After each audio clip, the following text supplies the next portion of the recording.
লাদাখে অশান্তি এবং প্রাণহানির ঘটনার ৩ দিনের মাথায় ইঞ্জিনিয়ার, গবেষক তথা সমাজকর্মী সোনম ওয়াংচুককে গ্রেপ্তার করেছে পুলিশ।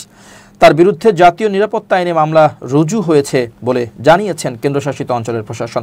কোনোভাবেই যাতে তাকে কেন্দ্র করে লাদাখে নতুন করে অশান্তি ছড়াতে না পারে সেটা নিশ্চিত করতে তাকে নিয়ে যাওয়া হয়েছে লেহ থেকে প্রায় ১৪০০ কিলোমিটার দূরে যোধপুরে। এমনটাই খবর প্রশাসন সূত্রে।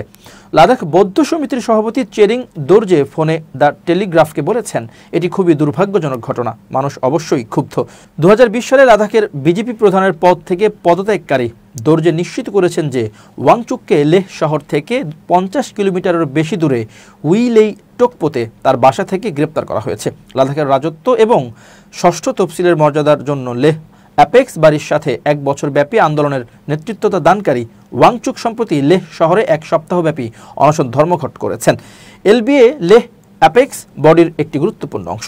লেহতে রাজ্য গঠনের সহিংস প্রতিবাদের ২ দিন পর ওয়াংচুকের গ্রেপ্তার, যেখানে নিরাপত্তা বাহিনীর গুলিতে ৪ জন নিহত হওয়ার অভিযোগ রয়েছে এবং এরপরে আরও কয়েক ডজনকে গ্রেপ্তার করা হয়েছে।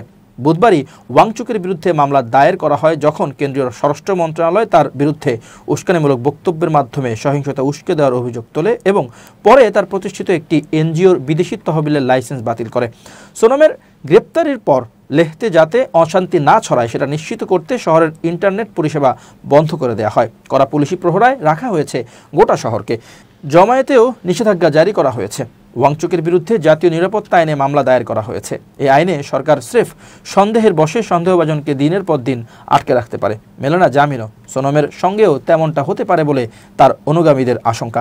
এদিকে ওয়াংচুকের গ্রেপ্তার প্রসঙ্গে তার স্ত্রী গীতাঞ্জলি আংমো বলেছেন, আমরা ভারত এবং সত্যের সাথে আছি। ওয়াংচুকের ভাবমূর্তি নষ্ট করার জন্য গোটা রাষ্ট্রযন্ত্রকে ব্যবহার করা হচ্ছে।